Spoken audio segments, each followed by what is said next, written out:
Hey guys, അപ്പോൾ നമ്മളങ്ങനെ ചേച്ചിയോട് ടാറ്റ ബൈ ബൈ പറഞ്ഞ് നേരെ കുഞ്ഞിൻ്റെ വീട്ടിലേക്കാണ് പോയിട്ടുണ്ടായിരുന്നത്.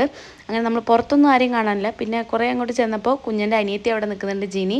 അപ്പോൾ അവൾ എവിടെയെന്ന് ചോദിക്കുമ്പോൾ അവൾ ബ്രൈഡ് മൈലാഞ്ചി ഇടുകയാണെന്നൊക്കെ പറയാം കേട്ടോ. അപ്പോൾ എന്നാൽ പറയണ്ട, ഞങ്ങൾ ചെന്ന് നോക്കാമെന്ന് പറഞ്ഞിട്ട് നമ്മളങ്ങനെ പോയപ്പോൾ നമ്മളെ കണ്ടപ്പോൾ അവൾ ഭയങ്കര സർപ്രൈസ് ആയി കേട്ടോ. കാരണം നല്ല ദേഷ്യമുണ്ട്, ഞങ്ങൾ ലേറ്റ് ആയി എന്നൊക്കെ പറഞ്ഞിട്ട്. പിന്നെ ഇന്നലെ രാത്രി ഉറങ്ങിയില്ല എന്നൊക്കെ പറഞ്ഞ് കുറേ വിഷമവും സങ്കടമൊക്കെ പറയുകയാണ്. പിന്നെ അതിന് ശേഷം നമ്മൾ ഏകദേശം റെഡി ആവുകയാണ് കേട്ടോ. വൈകുന്നേരം ഓഡിറ്റോറിയത്തിൽ വെച്ചിട്ടായിരുന്നു സംഗീത നൈറ്റ് പോലെയൊക്കെ. ഓഫ് വൈറ്റ് ആയിരുന്നു നമ്മുടെ കളർ കോഡ്.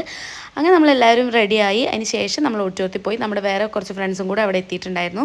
പിന്നെ നമ്മുടെ മറ്റ് 3 പേര് കറക്റ്റ് സമയത്ത്, ഞങ്ങളും കറക്റ്റ് സമയത്ത് എത്തിയില്ല, അവരും കറക്റ്റ് സമയത്ത് എത്തിയില്ല. അപ്പോൾ എന്തായാലും ഞങ്ങൾ എല്ലാവരും കറക്റ്റ് സമയത്ത് എവിടെ എത്തിയ ഒരു ചരിത്രം ഉണ്ടായിട്ടില്ല. സെയിം ആയിരുന്നു ഇവിടെയും. അങ്ങനെ കുഞ്ഞിന് എത്താൻ, മേക്കപ്പ് കഴിഞ്ഞ് എത്താൻ ഇത്തിരി ലേറ്റായി. പിന്നെ അതിന് ശേഷം എത്തി. അവളുടെ കോസ്റ്റ്യൂം കാണാൻ വളരെ രസമുണ്ടായിരുന്നു കേട്ടോ. നല്ല ഭംഗിയുണ്ടായിരുന്നു. കുറേ പേര് നന്നായിട്ടുണ്ടെന്ന് പറഞ്ഞു. അങ്ങനെ അവർ ഫ്രണ്ട്സ്, അവിടെ ഫാമിലി ഫ്രണ്ട്സൊക്കെ കുറച്ച് ഫോട്ടോസും കാര്യങ്ങളൊക്കെ എടുക്കുകയാണ്. അപ്പോൾ ഞങ്ങളുടെ അടുത്ത് വന്നിട്ട് എങ്ങനെയുണ്ട് ഡ്രസ്സ് എന്നൊക്കെ ചോദിക്കുകയാണ് കേട്ടോ.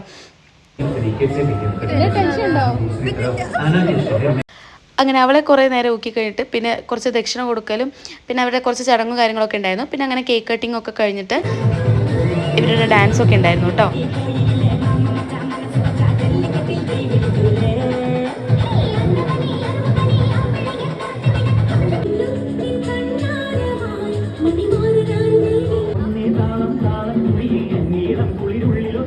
അങ്ങനെ പരിപാടി ഏകദേശം എല്ലാം കഴിയാനായപ്പോഴേക്കും നമ്മുടെ ഫ്രണ്ട്സൊക്കെ എത്തിയിട്ടുണ്ടായിരുന്നു. അപ്പോൾ ഇവരിവിടെ വന്നിട്ടാണ് കേട്ടോ റെഡി ആവലും ഡ്രസ്സ് മാറ്റലും എല്ലാം ഉണ്ടായിരുന്നത്. അങ്ങനെ നമ്മൾ സ്റ്റേജിൽ കയറി കുറച്ച് ഫോട്ടോസും കാര്യങ്ങളൊക്കെ നമ്മൾ എടുത്തു. അതിനുശേഷം നമ്മൾ നേരെ പോയത് ഫുഡ് കഴിക്കാൻ വേണ്ടിയിട്ടായിരുന്നു കേട്ടോ. ഫുഡ് കഴിക്കാൻ നെയ്ച്ചോറും അങ്ങനെ ചിക്കൻ കറിയൊക്കെ കൂട്ടി നമ്മൾ നന്നായിട്ട് ഫുഡ് അടിച്ചിട്ടുണ്ട്. എല്ലാവരും നന്നായി ഭക്ഷണം കഴിച്ചിട്ടു. കാരണം എല്ലാവരും യാത്രയൊക്കെ ചെയ്ത് ഭയങ്കര ക്ഷീണിച്ച് വന്നായിരുന്നു. അങ്ങനെ ഫുഡൊക്കെ കഴിച്ചിട്ട് വീണ്ടും കുറച്ച് പ്രോഗ്രാമും കാര്യങ്ങളൊക്കെ ഉണ്ടായിരുന്നു. കുറേ പേര് നന്നായി പാട്ടൊക്കെ പാടി. അപ്പോൾ ഞങ്ങൾ വാസുവിനെ പ്രോത്സാഹിപ്പിക്കാൻ നീ പോയി പാടുന്നു പറഞ്ഞിട്ട്, അപ്പോൾ അവൾക്ക് ഒരാളും കൂടെ ഉണ്ടെങ്കിൽ അവൾ പാടാമെന്ന് പറഞ്ഞു. അല്ലെങ്കിൽ എവിടെ പോയാലും പാടുന്ന ആളാണ്.